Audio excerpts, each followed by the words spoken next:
Sitake era begins with a 2-point win. We've seen a lot of success that I think it stems from Kalani. He's impacted us as football players, but he's a leader of men. He believes in us way more, I feel like, than we believe in ourselves. Welcome back to BYU Sports Nation. We are live in Studio B, and you may have noticed who has just joined us. The head football coach of BYU football, Kalani Sitake, is back, and he is staying. This is clapping. Let's go. Come on. Let's go. So I had some close friends, diehard BYU fans, boosters. Shout out to Brad and Stacy Clegg. They sent me a text message last night and said, Spencer, my kids are excited for 23 more sleeps until Christmas. We're excited for one more sleep until your conversation with Kalani tomorrow. How would you sum up the last 72 to 96 hours of your life?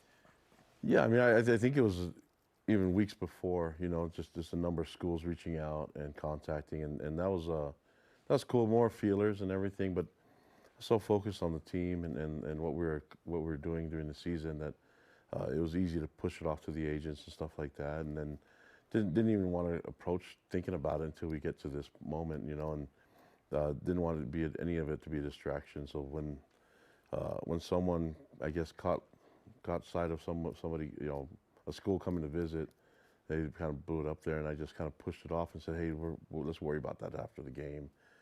But you know, it kind of got sped up when that's all people were talking about. And so the last thing I wanted it to be was a distraction for the team. I'm glad that we got it out of the way now, and so we can just focus on the attention being on the boys and what they've been able to accomplish, and the program and the fans, and the Big 12 championship. I mean, it's one of the best opportunities for a BYU football team in history. And so let's just get all the attention back on them. I mean, obviously today on the signing class, and I think it's back to normal now. So nobody worry. Let's just keep it rolling. How would you describe the emotions of the stress, but also the validation of this process of, okay, what is the best choice? How do we get the best for BYU, if that's the case, and it is the case? But also, hey, we've got this game, we've got signing day, a lot is in flux. How did you kind of manage all of that stress and the validation that you felt from the BYU fans that you talked about last night? Yeah, the overall was, you know, I wanted to see where this was going to go, and if there's a trust level for our program, an investment in just not just football itself, but you know, us as a flagship for the program, you know, for the department. And so the goal is just, if we're doing what they wanted us to do, meaning everybody, the fans, the church leaders, and the officials at BYU. And so that was nice. But you know, we just because things are going to get better, and just because there's going to be more investment in our coaching staff and our players, it means that we have the responsibility to make sure that we have the right product on the field and off the field. And so they're not perfect, I say this all the time, but they are to me, and I'm glad that I get to be here doing that for a long time. I was asking for more time. Like let me I want to retire a Cougar, you know, and so thank you for everyone that was involved to make that happen. And now we can just stop talking about me and start talking about the team and about the boys, what they deserve, and the energy that the fans are creating. I mean, it's awesome. It was a huge distraction because the fans were killing it with the love bombs and just the I mean, I'm walking to practice, and you just, you know, screech of the brakes, window roll down, love you, coach, and like, oh my gosh. And that wasn't just once. It was like a number of times, and people waiting by my parking spot. And so just, I don't want people missing class. I don't want people missing out on their lives. I told Spence, you can go home now. Like, yeah, it's okay. Sorry about that, coach. No, but it's like, I just didn't want to be, like I said, this is a great moment, and let's get the focus back on the recruits and back on the football team and not its coach. A man who has survived 2,431 text messages in the last 6 hours. Kalani Sitake is on BYU Sports Nation. How high did it get? It's a rough estimate. It's at 1,200 right now. So, I don't know if I should be getting back to those text messages.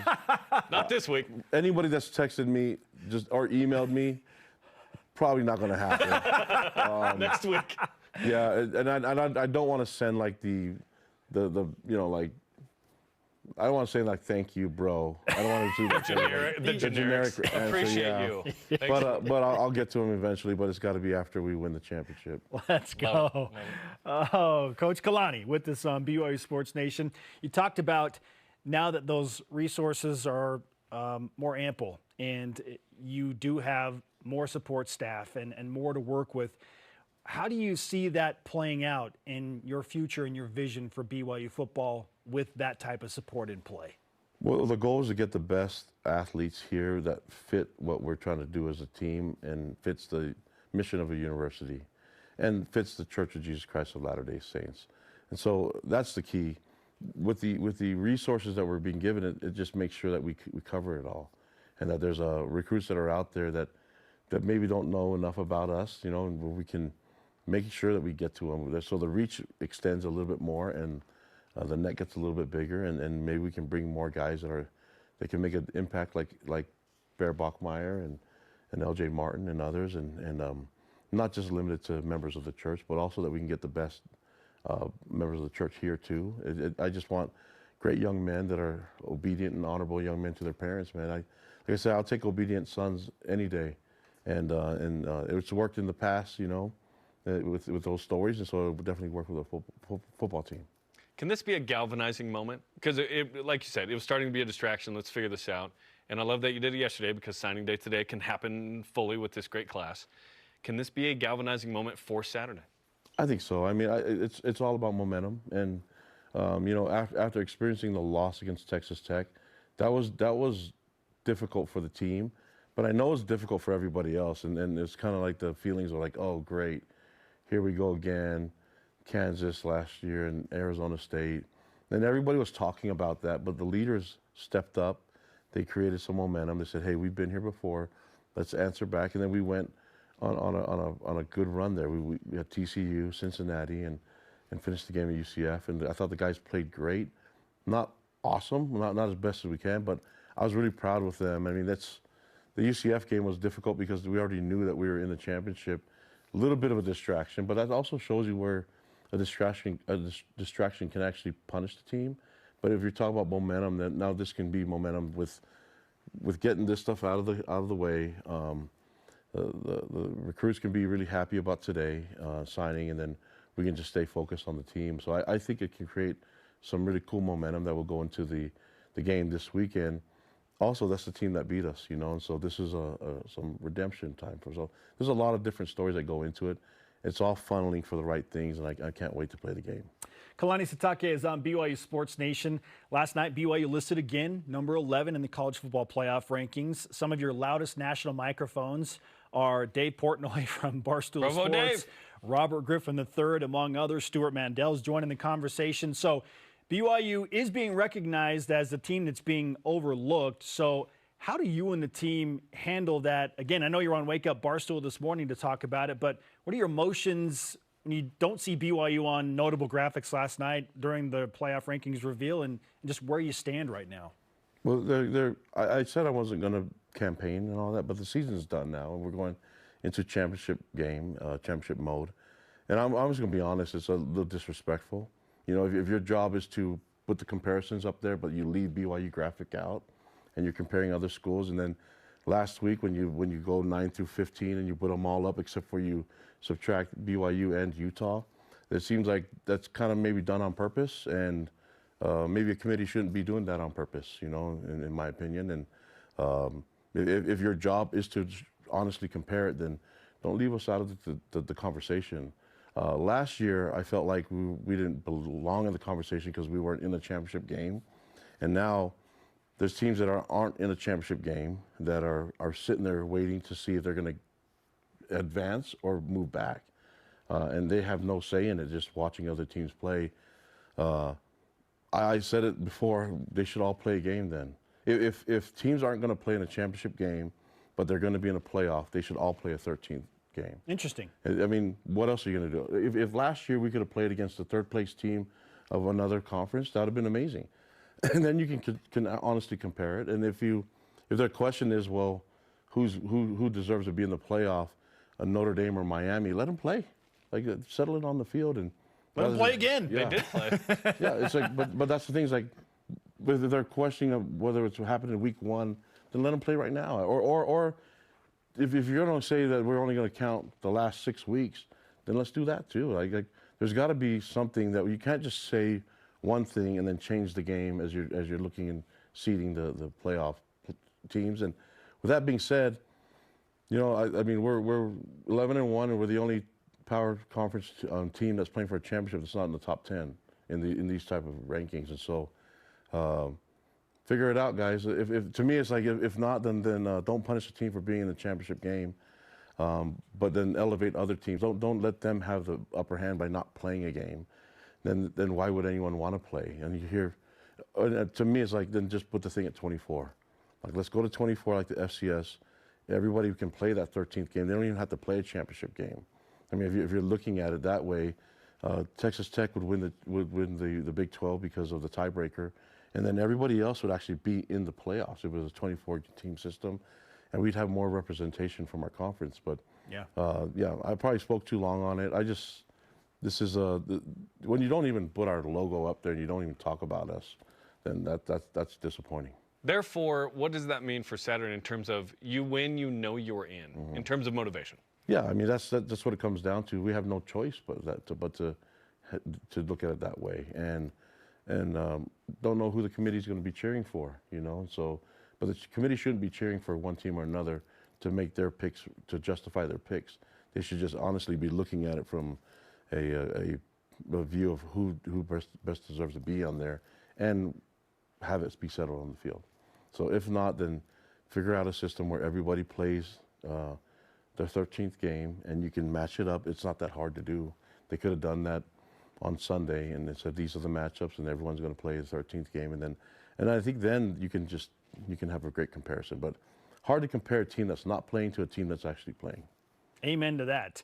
Let's talk about the specific matchup. You've been public about that if you got the opportunity again to face Texas Tech, you feel confident your team would play better. Why is it that you feel so confident now that you have the matchup again with Texas Tech? Well, that was actually a really good experience for us. I mean, they're a great team, and we didn't play our best, but they had something to do with it. You know what I mean? And you always want a second chance at things especially when you didn't feel like you're able to show your best self. So this does it. I mean, we were on the road against them, and now it's a neutral site in Arlington, and I think we're going to have great representation there. So just looking forward to the matchup.